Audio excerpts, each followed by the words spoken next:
Rodrigue, as-tu du cœur?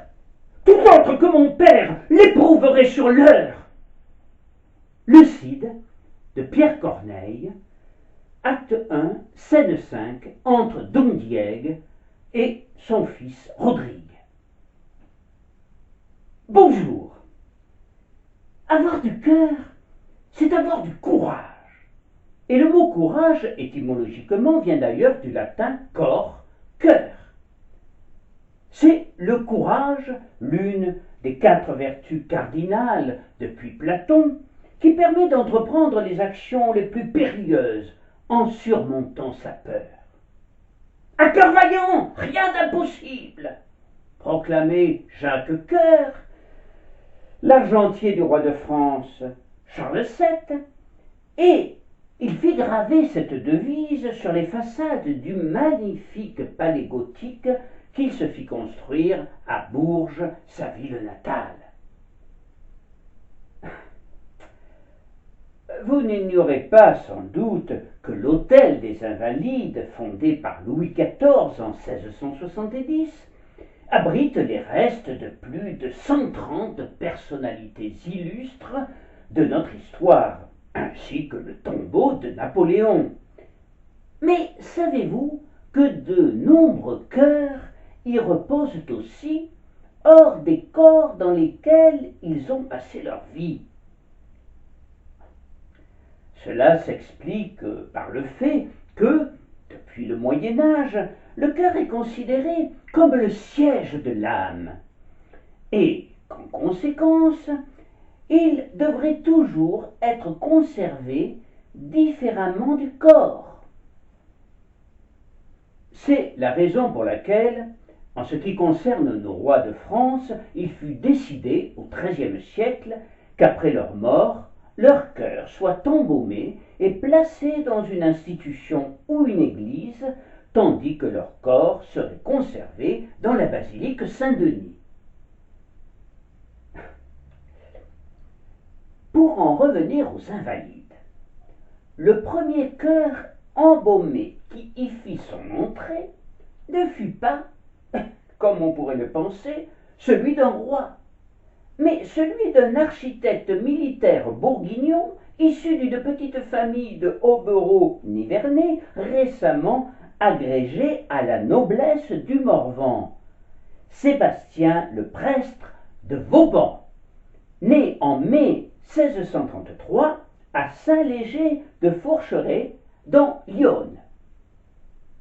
Ingénieur du roi Louis XIV et responsable des fortifications du royaume en 1655, il fut à l'origine d'une véritable révolution dans l'art d'établir des forteresses fondées sur un tracé en étoile avec des bastions enterrés à l'abri du feu de l'artillerie.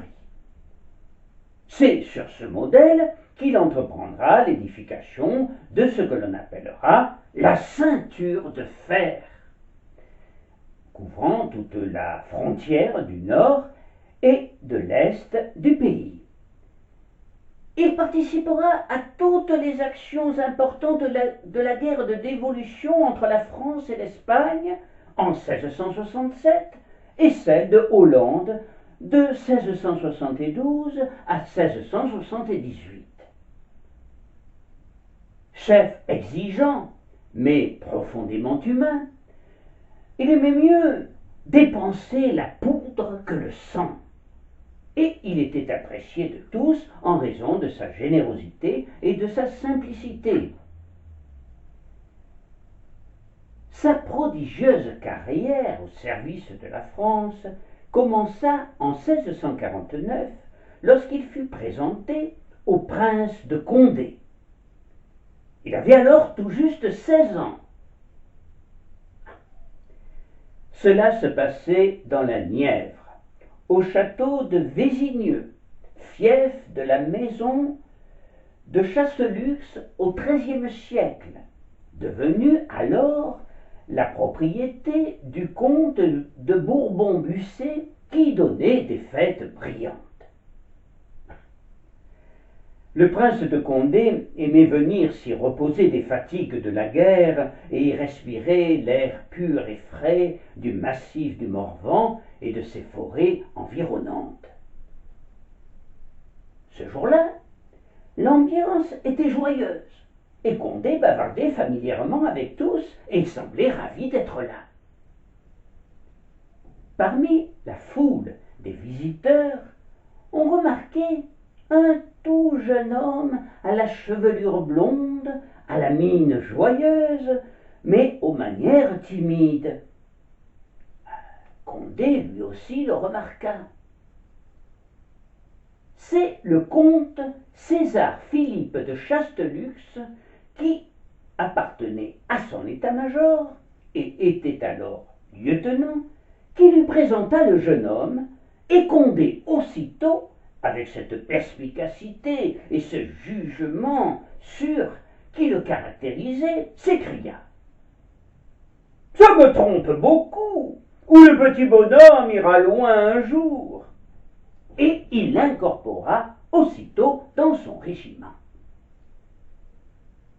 Dès lors s'ouvrit pour le jeune Morvandiau la plus brillante des carrières. Et il participera à la Fronde aux côtés de Condé avant de se rallier à Mazarin en 1653 et de devenir ingénieur du roi Louis XIV.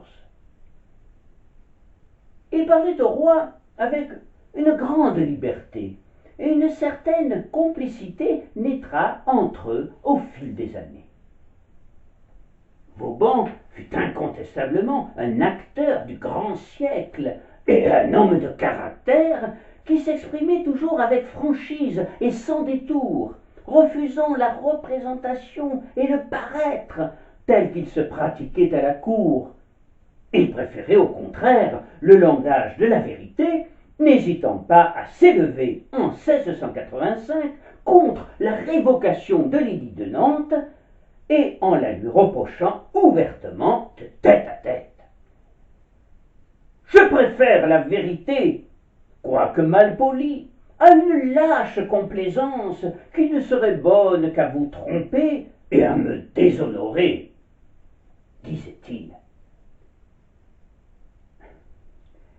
Après plus de 50 années de gloire sur les champs de bataille et l'éclosion de forteresses et de citadelles remarquables, parmi lesquelles on peut citer Maubeuge, Longwy, Sarrelouis, Landau, Neuf-Brissac, Bayonne ou encore Belle-Île-en-Mer, Vauban méritait bien de souffler un peu.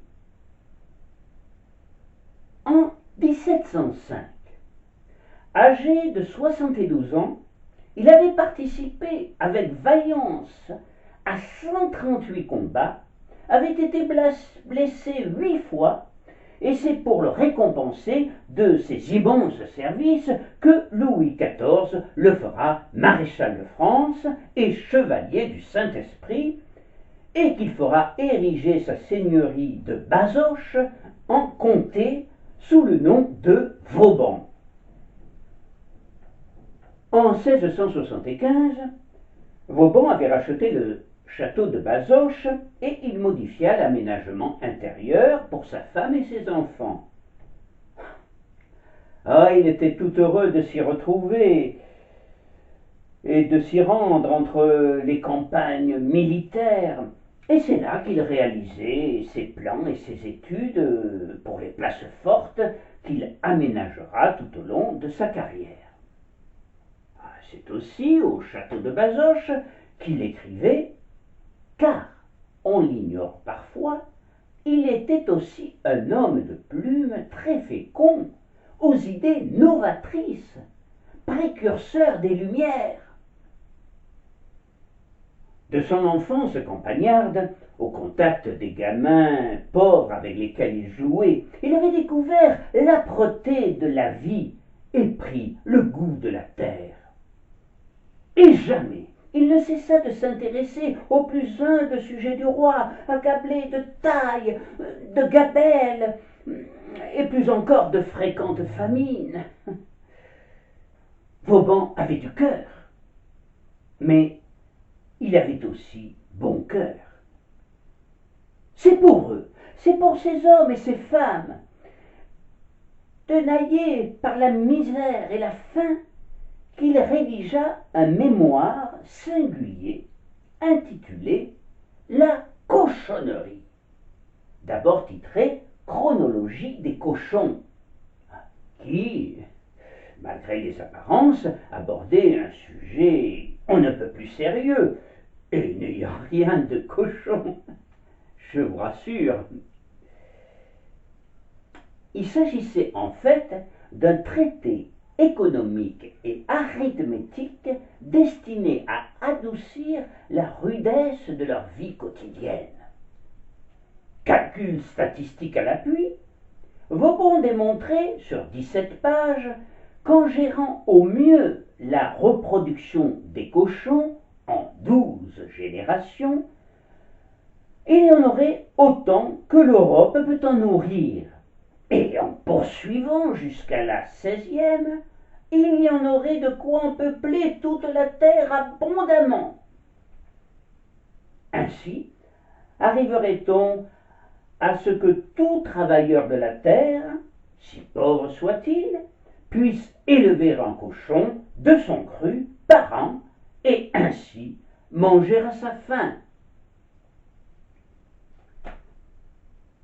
Saint-Simon, le fameux chroniqueur du grand siècle, qui n'épargna jamais personne avec sa plume acerbe, louait son honnêteté et ses vertus, et écrira qu'il ne rencontra jamais homme plus doux, plus compatissant, plus obligeant. Vauban était un humaniste qui se passionnait pour la justice sociale, allant jusqu'à partager ses primes et ses soldes avec les officiers moins fortunés. Dans les années 1693-1694, terrible année de crise, dite crise de subsistance, il observa les vexations et pilleries infinies qui se font sur les peuples et l'injustice des impôts. Il commença alors une enquête minutieuse et rassembla les résultats dans un écrit qu'il intitula « Projet d'une dîme royale », dans lequel il préconisait un impôt direct qui n'épargnerait pas les privilégiés. Ses contacts particuliers avec le roi lui permit de lui soumettre, sans passer par des intermédiaires, et il semblerait qu'il fût bien reçu dans un premier temps. Vauban écrit à l'un de ses amis. « Je l'ai présenté au roi, à qui je l'ai lu, en 3 soirées de 2h30 chacune, avec toute l'attention possible. Sa Majesté, après plusieurs demandes et réponses, y a applaudi. Mais il semblerait que le projet ait été bien vite enterré.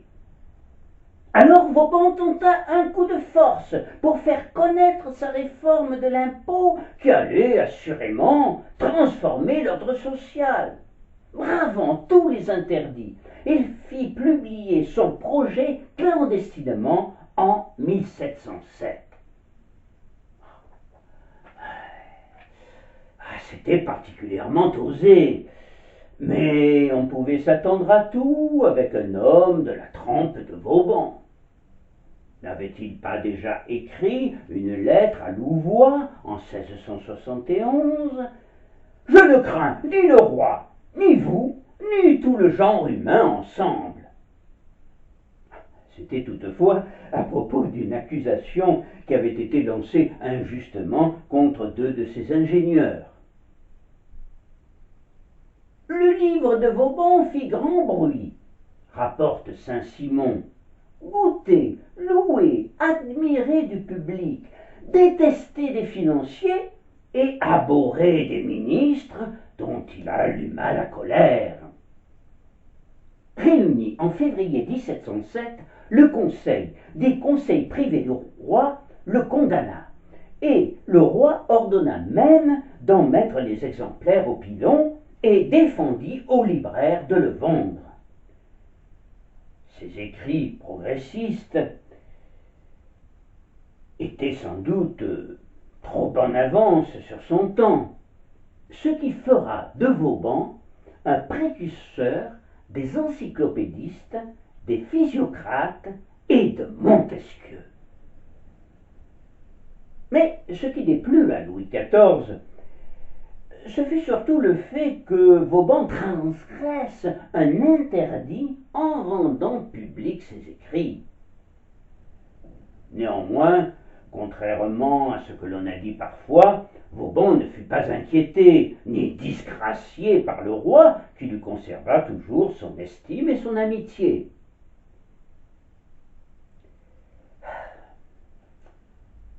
La Révolution. La Révolution aurait-elle eu lieu si Louis XIV avait suivi les conseils de Vauban et appliqué à la lettre son projet de dîme royal? Je me pose quelquefois la question. Je pense en tout cas que la réforme des impôts de Vauban aurait bouleversé de fond en comble la fiscalité du royaume, et ce faisant, elle aurait sans doute changé le cours des événements. Durant les dernières années de sa vie, Vauban travailla sur ses mémoires, en 12 volumes, et il y inclura 29 mémoires manuscrites qu'il écrivit à partir de 1685. Il les baptisa « Mes oisivetés ou pensées d'un homme qui n'avait pas grand-chose à faire ». À ce titre, un peu déroutant, peut surprendre, sachant que Vauban fut l'homme le moins oisif du monde durant toute sa vie, mais il faut savoir que le mot oisiveté a un sens différent au XVIIe siècle et peut se définir comme le repos honnête d'hommes de lettres ou autres qui travaillent à son aise. Dans les derniers jours de l'année 1709, souffrant, Vauban quitte Bazoches et s'installe à Paris dans son hôtel de la rue Saint-Vincent, où il retrouve sa fille Charlotte, mais c'est dans une maison aujourd'hui détruite qui se situait au numéro 1 rue Saint-Roch actuelle, dans le quartier du Palais Royal, qu'il meurt le 30 mars 1707.